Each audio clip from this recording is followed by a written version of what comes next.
සම්බුද්ධාය සියලු දෙනාටම තෙරුවන් සරණයි. අපගේ ගුරු දේවෝත්තම පින්වත් ලොකු ස්වාමීන් වහන්සේට අපගේ নমස්කාරය වේවා. සාදු සාදු සාදු. පින්වත් මහත්තයා, බුදුරජාණන් වහන්සේගේ ශ්‍රාවකයෝ 4 දෙනෙක් ඉන්නවා. භික්ෂු භික්ෂුණී, උපාසක උපාසිකා. සිව්වනක් පිරිස කියලානේ අපි කියන්නේ. එහෙමයි සාරා. එතකොට මහත්තලා අයිති වෙන්නේ උපාසක ගණයට. දැන් අපි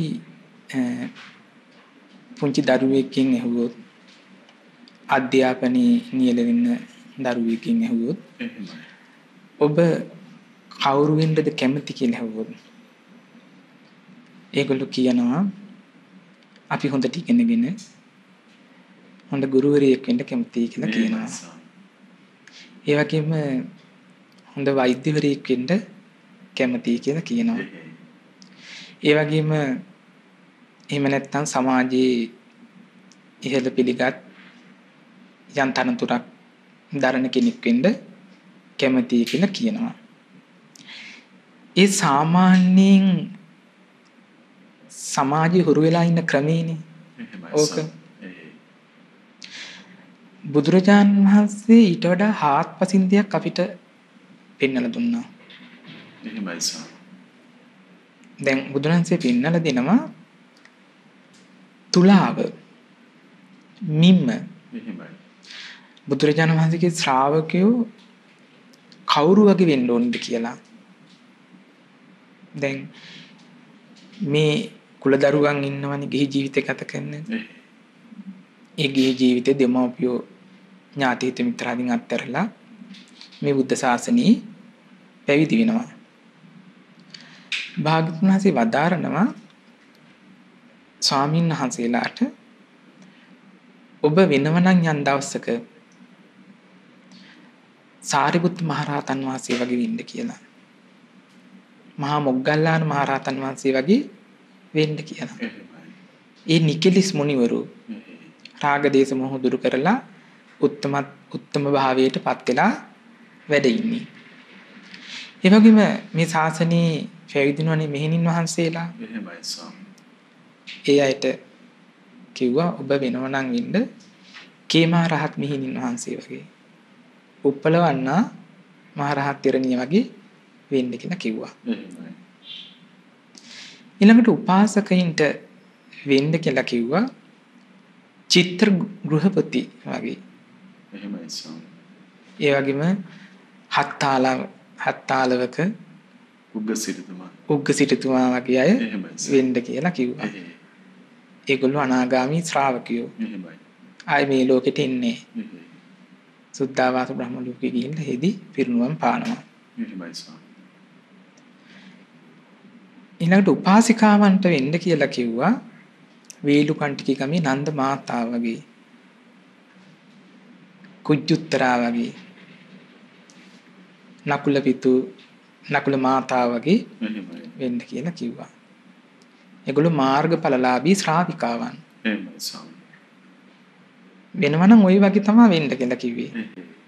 දැන් මෙහිම දන්නේ නැති අය අර ක්‍රමයට තමයි හුරු වෙලා තියෙන. අපි මෙහිම අය වෙන්න ඕනි, මෙහිම අය වෙන්න ඕනි කියලා සමාජයට ගිහිල්ලා තියෙනවා. එහෙමයි ස්වාමී. කුමන තැනකින් මේ වෙනස වුණාද දන්නේ නැහැ ස්වාමීනි. අර ගුණවත්කම් පුරුදු පුහුණු වෙන්න කියලා බලෙන් කියලා දෙන නැත්නම් ඒ ගැන අවධානය යොමු කරන්නේ ස්වරූපයේ මගහැරිලා සමහර තැනක මේ ඉංජිනේරුවෙක් වෙන්න, දොස්තරෙක් වෙන්න කියන දේ තමයි අපිට හුරු වෙලා තියෙන්නේ. ඒ ක්‍රමයට තමයි හුරු වෙලා තියෙන්නේ.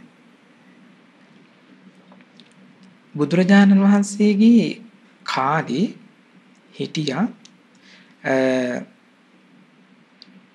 ගෘහපති කෙනෙක් නකුල පිතු කියලා. එහෙමයි ස්වාමී. ඒ නකුල පිතුට හිටිය බිරිඳක්. ඒ බිරිඳ නකුල මාතා. එහෙමයි. බුදුරජාණන්සේ ලස්සන දහම් විවරණයක් පෙන්වලා දෙනවා.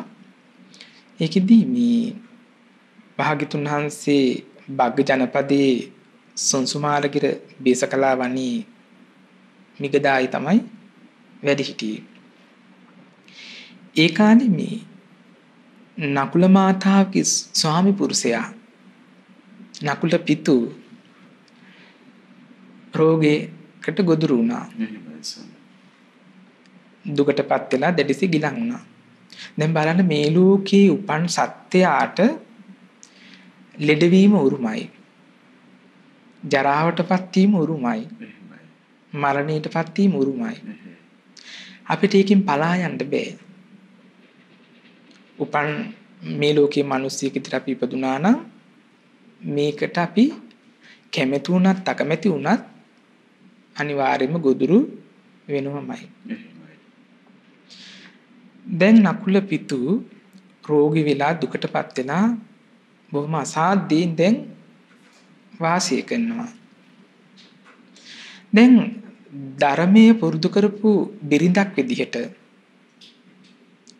අම්මා කෙනෙක් විදිහට තමන්ගේ ස්වාමියාට දෙන අවවාද හරිම සුන්දරයි. ස්වාමියාගේ හිත සනසන විදිය. දැන් මේ ලෝකී ධර්මයේ පුරුදු නොකරපු කෙනෙකුට ලෙඩ ඇඳට වැටුණා පස්සේ එක එක දේවල් මතක් වෙනවා. එහෙමයි ස්වාමී.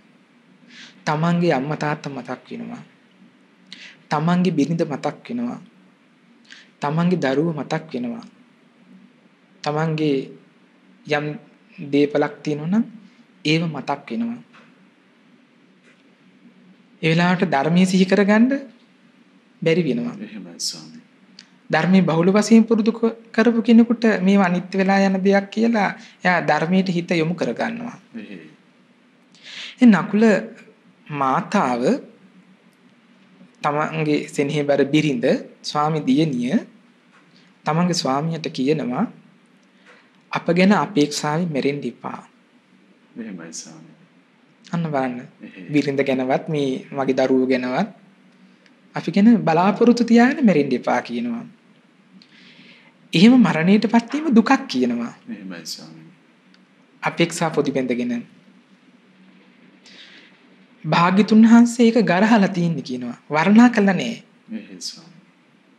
මරණයටපත් වෙනකොට බලාපොරොත්තු තියාගෙන ඒක භාග්‍යතුන් මේ ප්‍රශංසා කරපු එකක් නෙවෙයි. එහෙමයි. ගරහලා තින්නේ. එහෙයි. බලාපොරොත්තු යන මරණයටපත් වෙන්න එපා කියලා. දැන් ලෙඩෙන්දී ඉන්න ස්වාමියාට මෙහෙම හිතෙන්න පුළුවන් කියනවා.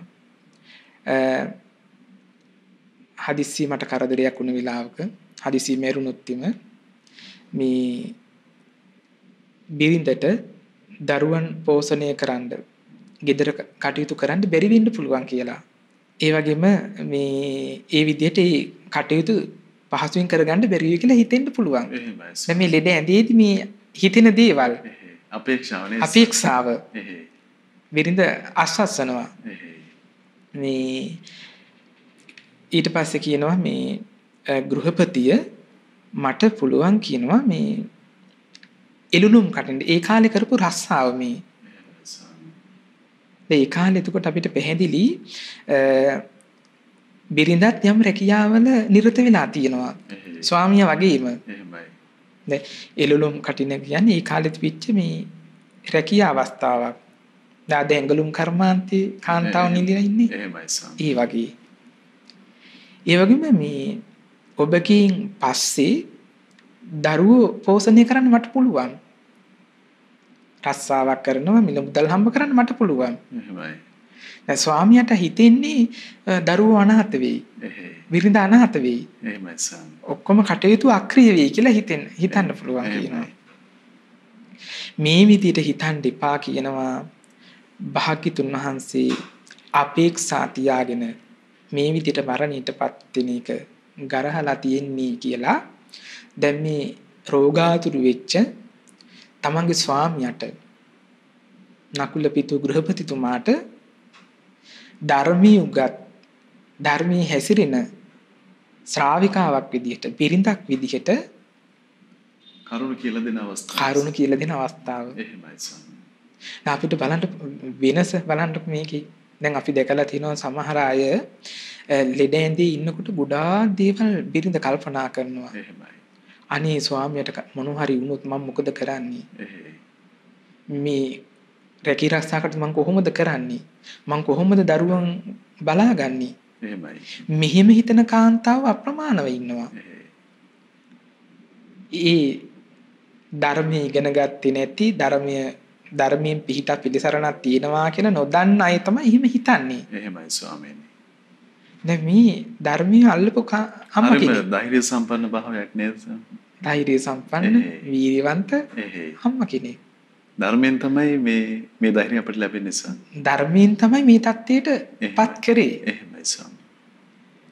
ඒකට අපිට කොයිතරම් වටිනවද මේ අම්මා කෙනෙක් විදිහට බිරිඳක් විදිහට මේ කරන ප්‍රකාශය.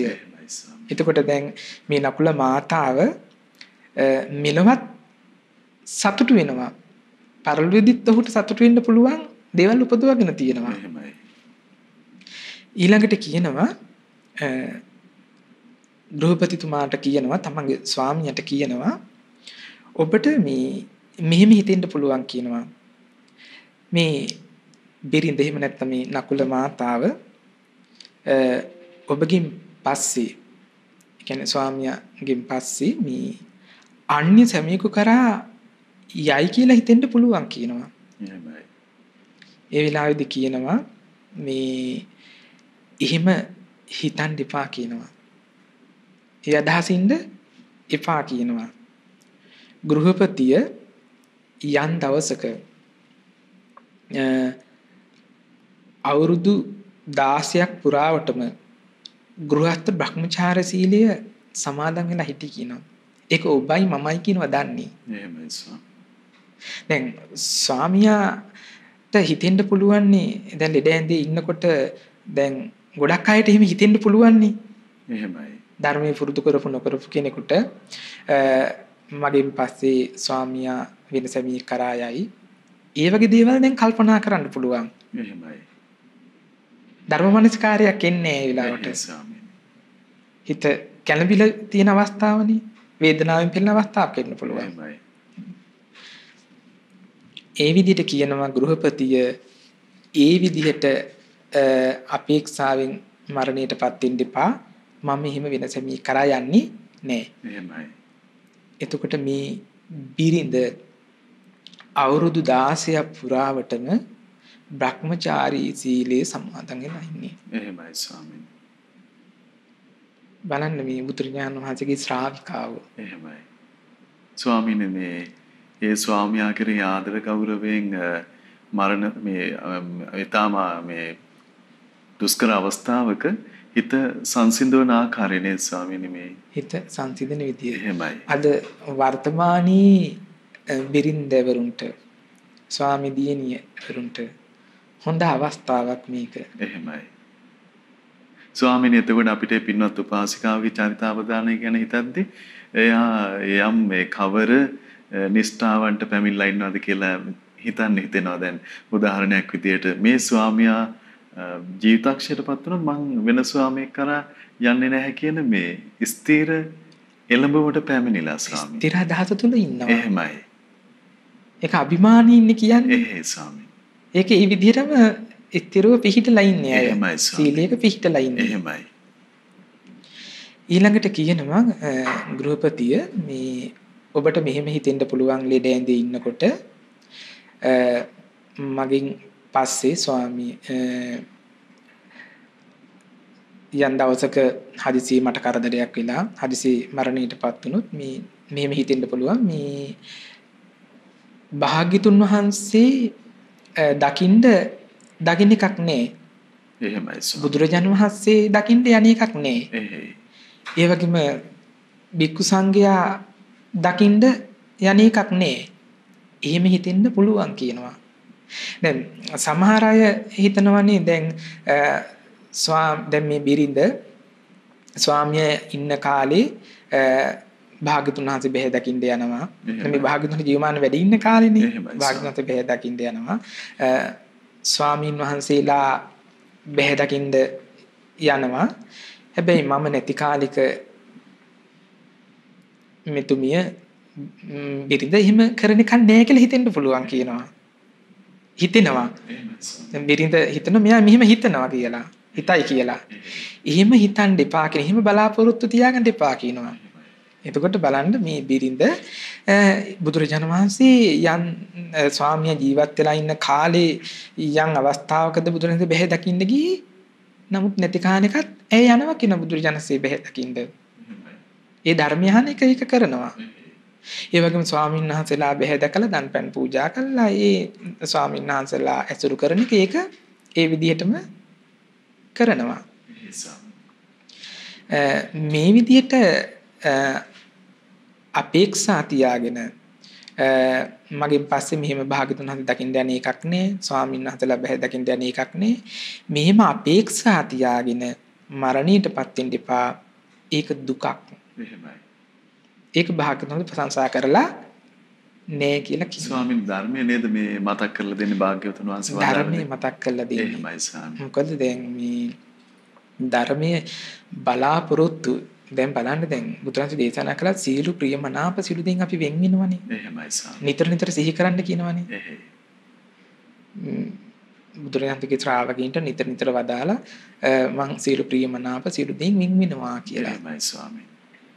ඒ කියන්නේ ස්වාමීනි දැන් අපේ ජීවිතය ගත කරන සියලු අවස්ථාවේ ඒ දේවල් සිදු කරන අතරවාරයේ යුතු අයතුකම් පරිමහන අතරවාරයේ මේ සියලු දේවල්හි වෙන වෙන සිද්ධ වෙනවා කියන භාග්‍යවතුන් වහන්සේ වදාළ දාම අපි හැමදෙනාම ජීවිතයට පමුණවාගෙන ජීවත් වෙන්න අවශ්‍යයි නේද ස්වාමී? ඒ අනිවාර්යයෙන්ම අවශ්‍යයි. එහෙමයි.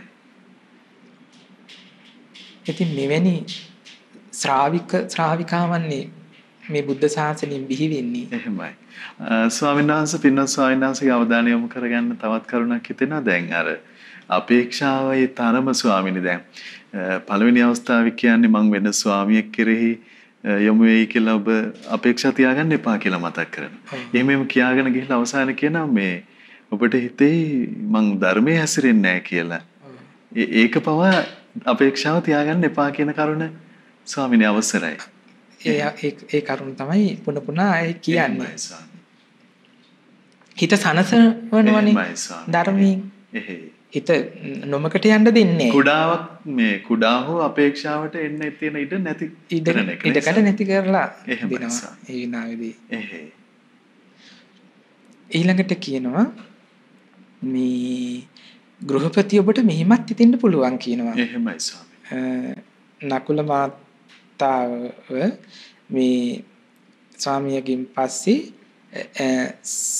සිල් පරිපූර්ණ කරගන්න එකක් නැති වෙයිද කියලා. එහෙමයි ස්වාමී. දැන් සීලය කෙනෙක්ගේ සිල් පිරෙනවනේ. දැන් සෝතාපන්න කෙනාගේ සීලය පරිපූර්ණ වෙනවා. එහෙමයි. එතකොට ගෘහපතිය බුදුරජාණන් වහන්සේගේ ගිහි ශ්‍රාවිකාවක් අතර සුදුවත් හඳින සිල් පිරිපුන් කරන් යම් තාක් ඉන්නවද ඔවුන් අතර එක්කෙනෙක් ඉනවා මං. දැන් මේ බුද්ධ ශාසනයේ සීලේ පරිපූර්ණයටපත් වෙච්ච යම් ශ්‍රාවිකාවන් ඇද්ද? එහෙමයි. ඒ අතර කෙනෙක් කියනවා මමත්. එහෙයි ස්වාමීනි. මගේ සිල් පිරීලා තියෙන්නේ කියනවා. සෝවාන් වුණා කියලාද? සෝවාන් ඵලයටපත් වෙච්ච කෙනෙක්. එහෙයි. ඒ වගේම කියනවා භාග්‍යතුන් වහන්සේ බග්ග ජනපදයේ සොන්සුමාරගිරිය බේසකලා වණී මිගදායි වැඩ ඉන්නවා කියනවා. භාග්‍යතුන් වහන්සේ ළඟට ගිහිල්ලා ඕන්නම් ඒක අහන්න පුළුවන් කියනවා. එහෙමයි ස්වාමී. ඒක ඔබතුමාට ඒක සැකයක් නම් ස්වාමියාට මේක සම්බන්ධයෙන් සැකයක් ඇති වෙනවා නම් බුදුරජාණන් වහන්සේ යන්න බේසකලා වණී වැඩ ඉන්නවා. ගිහිල්ලා අහන්න පුළුවන්. ඒක තව දුරටත් තහවුරු කරගන්න පුළුවන් කියලා කියනවා. එහෙමයි ස්වාමීනි. බලන්නකො හිත. එහෙයි. අස්වද්දන විදිහ නේද? එහෙයි ස්වාමීනි. සනසවන විදිහ. එහෙමයි. අපේක්ෂාවෙන් මරණයටපත් වීම දුකක්. භාග්‍යතුන් වහන්සේ ප්‍රශංසා කරලා නෑ කියන ගරහලා තින්නේ කියනවා. එහෙමයි. ඊළඟට කියනවා ඔබට මේ විදිහට හිතෙන්න පුළුවන් කියනවා. නකුල මාතා ගෘහපතිනිය හිතේ සංසිඳීමක් නොලබන්නීය කියලා. දැන් මේ හිත සංසිඳව ගන්න දැන් අපේ හිත දැන් බලන්න දැන් අපි රස්සාව කරනවා. ඒ වගේම දරුවන්ගේ කටයුතු කරගෙන ගෙදර දොරේ ඒ සියලු කටයුතු බහුල වෙනකොට දැන් අපේ හිතට හිත මේ නීවරණ වලට යටපත් වෙනවනේ. එහෙමයි ස්වාමී. කාමච්ඡන්දයට යනවා. එහෙයි. කාම අරමුණු ඔස්සේ හිත යනවා. එහෙමයි ස්වාමී. ව්‍යාපාදයේ ඔස්සේ හිත යනවා. තරහ දේශය ඇති වෙනවා. එවගම තීන මිද්දේ නිදිමත අලසකම ඇති වෙනවා. ස්වාමී. උද්ධච්ච කුකුංජ සිතේ විසිරීම පසුතැවීම ඇති වෙනවා. එහෙමයි. විචිකිච්ඡාව ඇති වෙනවා. සැකය ඇති වෙන්න පුළුවන්. එහෙමයි. එතකොට මේ විදිහට නීවරණ බහුල වෙලා සිත සංසිඳෙන්නේ නැතුව හිත විසිරෙන ස්වභාවයටපත් වෙන්න පුළුවන්. කියලා ඔබට හිතෙන්න පුළුවන් කියනවා. එහෙම හිතන් දෙපා කියනවා. ගිහි ශ්‍රාවිකාවක් විදියට සුදුවත් අඳින යම් ආධ්‍යාත්මී චිත්ත සමතයක් ලබන යම් තාක් ශ්‍රාවිකාවන් ඉදීද ඔවුන් අතර කෙනෙක් කියනවා මම. එහෙමයි ස්වාමී. ඒ කියන්නේ දැන් බලන්න හොඳ සමාධිමත් හිතකින් ඉන්නේ මේ නකුල මාතාව. එහෙමයි. ඒ කියන්නේ හිත සමතය දැන් සමතය කියලා කියන්නේ නීවරණ යටපත් කළා හිත සංසිඳ වෙලා දැන් අපි කියමුකෝ යමක් සමතේටපත් වෙනකොට සංසිඳවනවා කියලා. එහෙමයි ස්වාමීනි. නීවරණ යටපත් කළා සමාධිමත් හිතකින් වාසය කරන්නේ. එහෙමයි. හොඳට මේ හිත සමාධිමත් කරගෙන හොඳට මේ චිත්ත සමාධිය උපදවගත්තු කාන්තාවක්. මේ නකුල මාතාව. එහෙමයි ස්වාමී. ඒ පිළිබඳව සැකයක් තියෙනවා නම් ඒ සම්බන්ධයෙන් සමාධියක් නැහැ කියලා හෝ සැකයක් ඇති වෙනවා නම් බුදුරජාණන් වහන්සේ වැඩ ඉන්නවා කොහෙද බේසකලාවණී. එහෙමයි. ගිහින් අහන්න පුළුවන් කියනවා. එහෙයි. ආයමත් කියනවා ඒ සම්බන්ධයෙන්වත් අපේක්ෂාවක් තියාගන්න එපා කියලා ස්වාමීනි. එහෙමයි. එතකොට මේ ඒ ස්වාමියාගේ බලාපොරොත්තුවක් තියෙනවා බිරිඳ මේ ධර්මයේ හැසිරෙනවා නම් හොඳයි කියන අදහස. එහෙමයි ස්වාමීනි. දැන් බිරිඳ හොඳ සමාධියක් දියුණු කරගෙන හොඳ එකඟ වූ සිතින් ඉන්නවට ස්වාමියා කැමති. එහෙමයි ස්වාමීනි. හදිස්සියවත් මරණ මොහොතේදී දැන් ලෙඩ ඇඳේ ඉන්නේ. අපි දන්නේ නැහැ මරණය කියන එක කොයිලා මොහොතේද කියලා. එහෙමයි ස්වාමීනි. ඔය අතරතුරදී ඔය වගේ සිතිවිල්ලකින් මරණයටපත් වුණොත් ඒක බලාපොරොත්තුවක් තියෙන්නේ. අපේක්ෂාවක් තියෙන්නේ. එහෙමයි ස්වාමීනි. ඒක මේ බෞද්ධ වර්ණනා කළා නෑ. දැන් බලන්න දැන් බුදුරජාණන් වහන්සේ දේශනා කරනවා දැන් අපිට ලෙඩවීම කියන එක මේ කයට උරුම දෙයක්නේ. එහෙමයි ස්වාමීනි. කය ලෙඩ වෙනවා. නමුත් නැති වදාලේ හිත ලෙඩ කරගන්න එපා කියලා. එහෙමයි. දැන් කය ගිලන් වෙච්ච ගමම වෙන්නේ මොකද්ද? හිතත් ගිලන් වෙනවා. අපේ හිතත් ලෙඩ වෙනවා. එහෙමයි. එතකොට සිත කය දෙකම ගිලන්. එහෙමයි.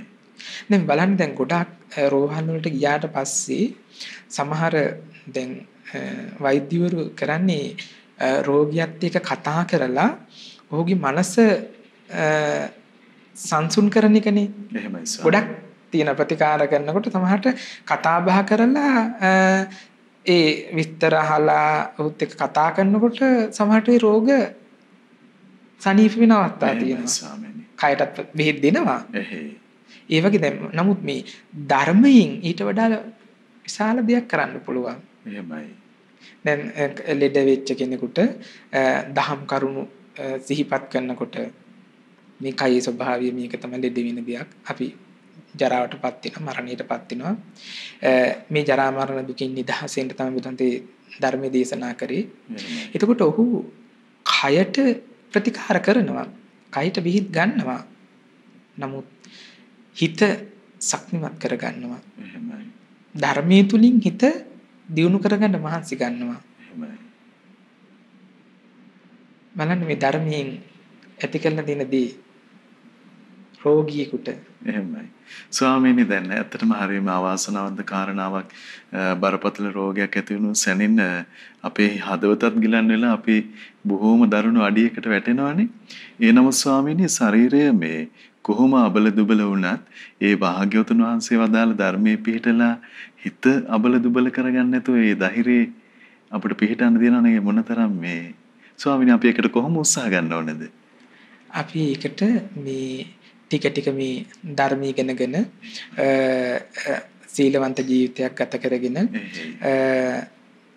පුළුවන් ආකාරයට බුදු ගුණ භාවනාව දහම් ගුණ සංඝ ගුණ සිහිපත් කරලා දාන ආදී පින්කම් කරගෙන මේ විදිහට කටයුතු කරනකොට අපිට ටික ටික අපේ හිත ධර්මයෙන් තුලින් හදාගන්න පුළුවන්. එතකොට මේ ධර්මයෙන් මේ බුද්ධ දේශනා තුල එහෙම චරිතයක් තමයි නිර්මාණය කරන්නේ. ඊතරම් ආශ්චර්යයක් නේද? ආශ්චර්යයක්. එහෙමයි සර්. ඊළඟට බුදුරජාණන් වහන්සේ මේ දේශනාදී පැහැදිලි කරනවා බිරිඳ කියනවා ස්වාමියාට ඔබට මෙහිමත් හිතෙන්න පුළුවන් කියනවා. අද හිතෙන්න පුළුවන් කාරණාව නකුල මාතාව මේ ධර්මයේ විනය තුල ස්ථිර පිහිටකට නොපෙමිණිච්ච කෙනෙක්.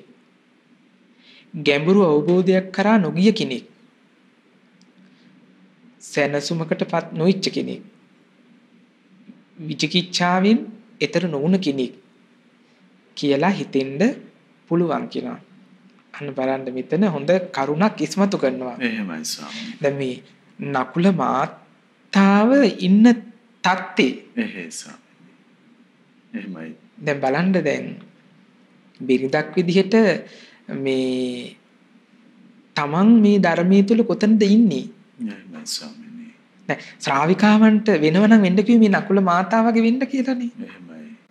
උපාසිකාවන්ට. එහෙමයි ස්වාමී.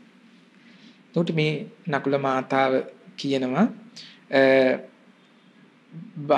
යන් මේ බුද්ධ ශාසනයේ සුදුවත් අඳින ගිහි ශ්‍රාවිකාවෝ ඉන්නවනේ.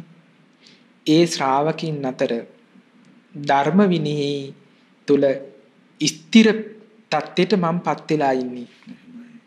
ගැඹුරු අවබෝධයකට පැමිණිලා ඉන්නේ. සැකයෙන් එතර වුණා. මේ කෙසේද කියලා මේ සැකය ඇති වෙන දේ ඔස්සේ යන්නේ. එහෙමයි ස්වාමී.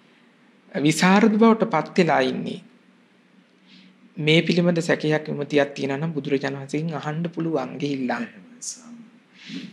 එතකොට මේ නකුල මාතාව මේ පංච උපාදානස්කන්ධය, ඒ කියන්නේ මේ රූපය පිළිබඳව වේදනාව, සංඥා, සංකාර, විඥාන මේ පංච උපාදානස්කන්ධය පිළිබඳව හොඳ ගැඹුරු අවබෝධයක් තියෙනවා.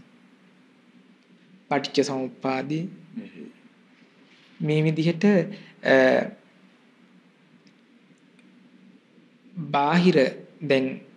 බාහිර උපකාරයක් නැතුව මෙයාට දැන් සෝතාපන්න තත්ත්වයටපත් වෙලා ඉන්නවා. ඒ දැන් ඉදිරියේදී ඒ කියන්නේ තව කෙනෙක්ගේ බාහිර උපකාරයක් නැතුව මාර්ගය ඉස්සරහට යන්න පුළුවන්.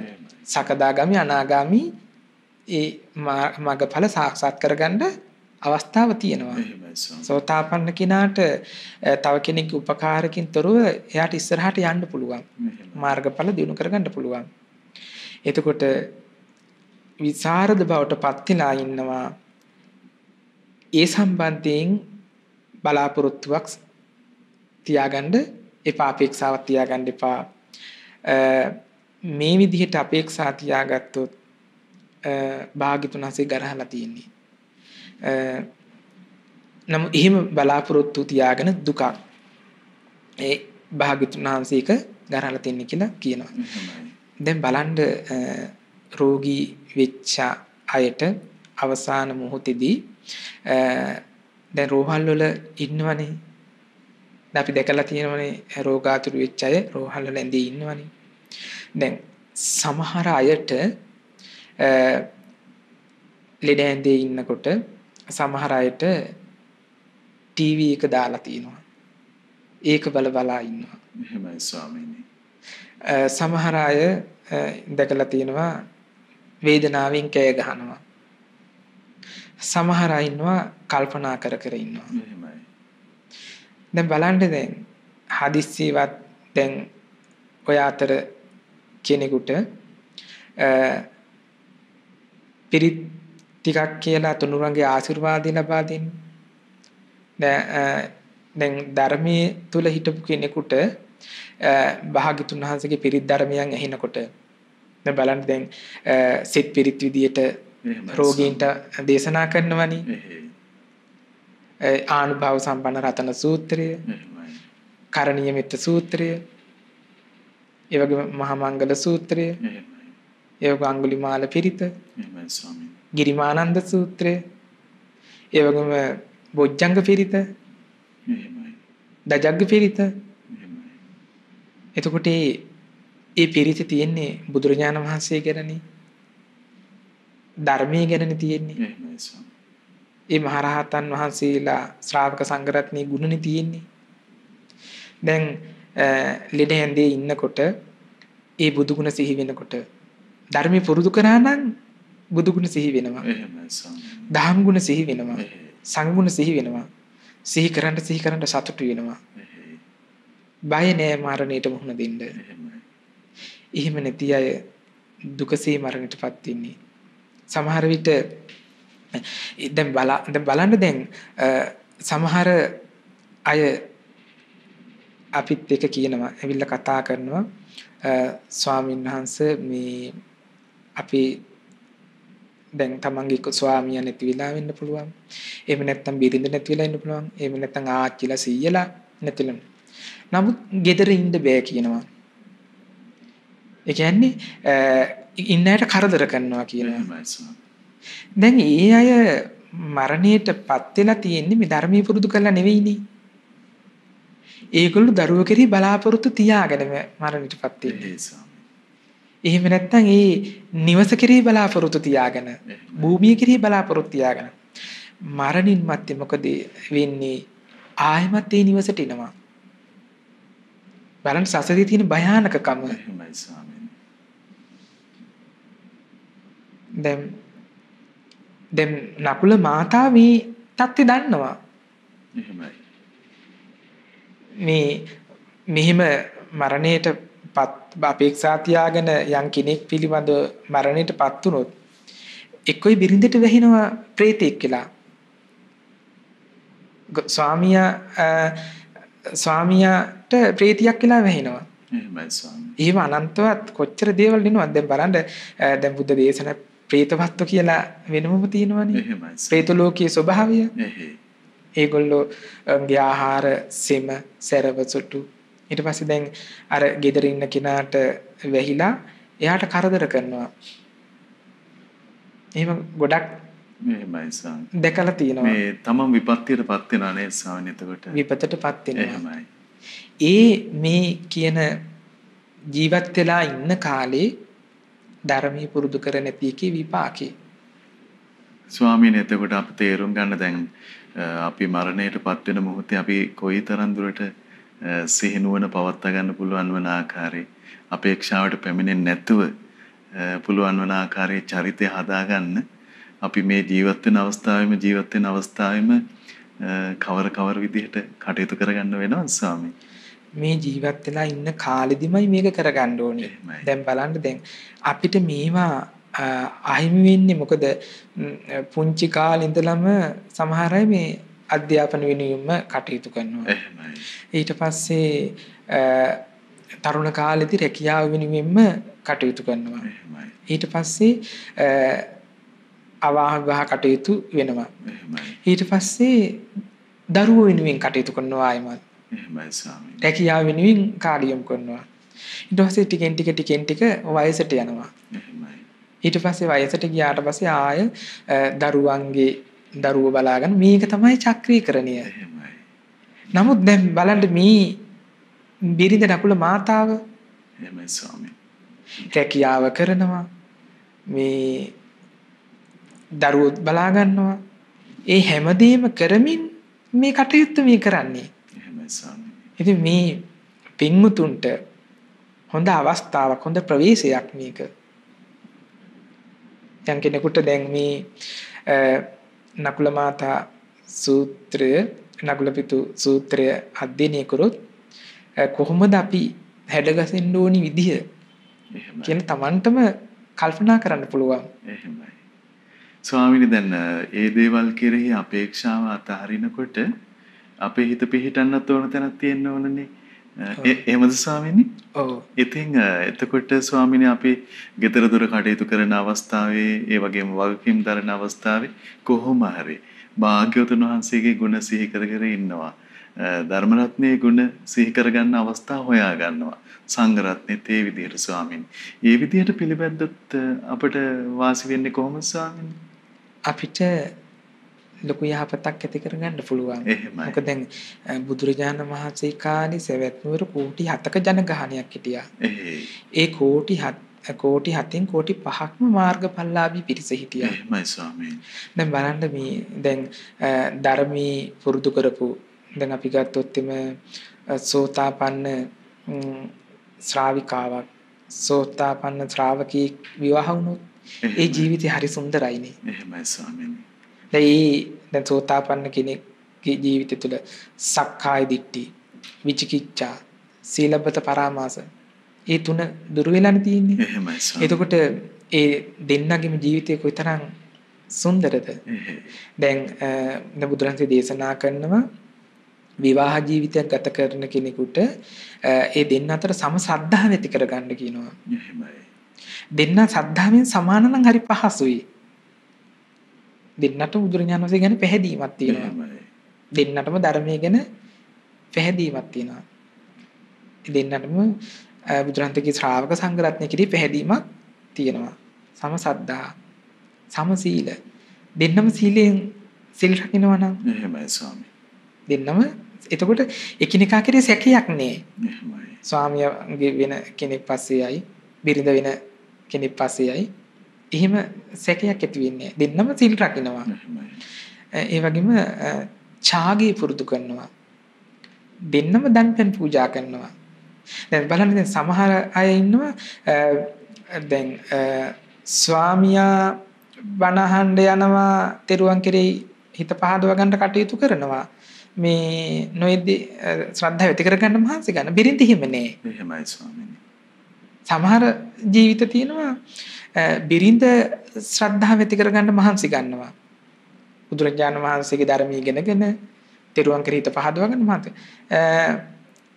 ස්වාමියා හිම නෑ. එහෙමයි. සමහර ආත තියෙනවා ස්වාමියා සිල් රකින්න බිරිඳ සිල් රකින්නේ. බිරිඳ සිල් රකින්න ස්වාමියා සිල් රකින්නේ. එහෙම අවස්ථා තියෙනවා. එහෙමයි. සමහර අවස්ථා තියෙනවා දානි දෙන්න ස්වාමියා දන් දෙන්න කැමති බිරිඳ දන් දෙන්න කැමති නෑ. එහෙමයි ස්වාමීනි. බිරිඳ දන් දෙන්න කැමති ස්වාමියා දන් දෙන්න කැමති නෑ. එහෙයි. එතකොට මේ අර ඡාගය සමඡාගය කියන එක නෑ. එතකොට ගැටලු ඇති වෙනවා ඒ ජීවිතේ. එහෙමයි. දැන් ප්‍රඥාව දිනු කරනකොට දෙන්නම ප්‍රඥාවෙන් සමානයි. එතකොට ඒ ජීවිතය හරිම සුන්දරයි ගැටලු නැහැ. එහෙමයි. දැන් ප්‍රඥාව ඇති කර දැන් මේ ප්‍රඥාව කියලා කියන්නේ මේ ජීවිතයේ යථා ස්වභාවය ඇත්ත ඇති සැටින් දකින්න නුවණ ඇති කර ගන්නවා. ඒ ප්‍රඥාව ඇති කර ගන්න දෙන්නම මහන්සි ගන්නවා. එහෙමයි ස්වාමී. ඒ ජීවිතය සුන්දරයි කියනවා. එහෙයි. දැන් බලන්න මේ විදිහට දැන් නකුල මාතාව තමන්ගේ ආදරණීය බිරිඳ එහෙමයි ස්වාමි දියණිය එහෙයි. ස්වාමියාට මේ විදිහට කරුණු කියනවා. ඒ කියනකොට දැන් අවවාද අනුශාසනානේ කරන්නේ. එහෙමයි. දෙදැන්දේ ඉන්නකොට නකුලපිතු ගෘහපතිතුමාට ඒ ආබාධයේ මොහොතින් සංසිඳිලා ගියා. එහෙමයි ස්වාමී. දැන් බලන්න මේ බොහොම දුකටපත් වෙලා හිටියේ. එහෙයි. දැඩි ගිලන් වෙලා හිටියේ. මරණාසන්න මොහොතට ලං වෙලා හිටියේ. එහෙමයි ස්වාමී. ඒ ධර්මයේ නෙමෙති ඔසුවින් අනුශාසනා ලැබනකොට දැන් තමන්ගේ බිරිඳගෙන්නේ මේ දැන් මෙතින්දි ස්වාමීන් වහන්සේ නමක් ගිහිල්ලා මේ කියනවා නෙමෙයි. එහෙමයි ස්වාමීනි. මේ තමන්ගේ බිරිඳකින් මේ අවවාද අනුශාසන ලබන්නේ. එහෙම ලබනකොට ඒ ගෘහපතිතුමා නකුල පිතු ගෘහපතිතුමා ඒ ආබාධයේ දැන් ඒ ආබාධින් ඔහු නැගිට්ටා. එහෙමයි ස්වාමීනි. ඒ රෝගින් ඔහු නැගිට්ටා. ඔහුගේ ආබාධය නැති වුණා, ප්‍රහාණයටපත් වුණා. කයේ ගිලන් ස්වභාවය දුරු වෙලා ගියා. එහෙමයි. රෝගින් අත් මිදුණා.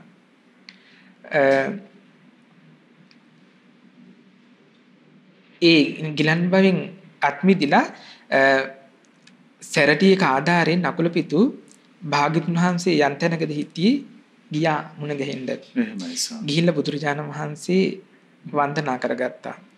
වන්දනා කළා භාග්‍යතුන් වහන්සේ ඒ ගෘහපතිතුමාට කියනවා ගෘහපති ඔබට ලාභයක් කියනවා. එහෙමයි.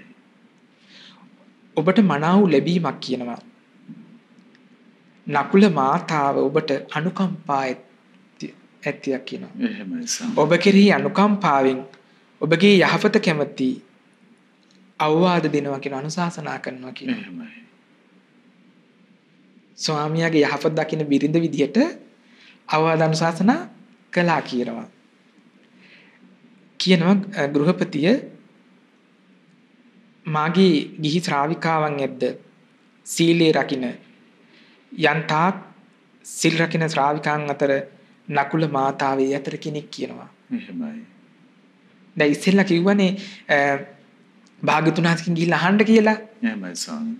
සීලේ එහෙම සැකයක් තියෙනවා නම් දැන් බුදුරජාණන් වහන්සේ ඒක තව දුරටත් පැහැදිලි කරනවා. එහෙමයි. නකුල මාතාව සිල් රකින්න කෙනෙක්. හිත බණ භාවනා කරන කෙනෙක්. හොඳට සමාධිය දියුණු කරන කෙනෙක්. ඒ වගේම ධර්ම විනී ස්ථිරව පිහිටලා ඉන්න කෙනෙක්. ගැඹුරු අවබෝධයකට පත් වෙච්ච කෙනෙක්. ඒ වගේම සැකේ දුරු කරපු කෙනෙක්. ධර්මයේ තුල විසරද බවට පත් වෙලා ඉන්නේ. බාහිර මේ සාත්‍රු ශාසනයේ බාහිර උපකාරයකින් තොරව වාසය කරනවද නකුල මාතාවේ අතර කෙනෙක් කියලා බුදුරජාණන් වහන්සේ අර ගෘහපතිතුමාට එහෙමයි පැහැදිලි කරලා දෙනවා. ඒ වෙලාවේ බුදුරජාණන් වහන්සේ තවදුරටත් පැහැදිලි කරනවා ගෘහපතිය ඔබට ලාභයක්මයි කියනවා. එහෙමයි.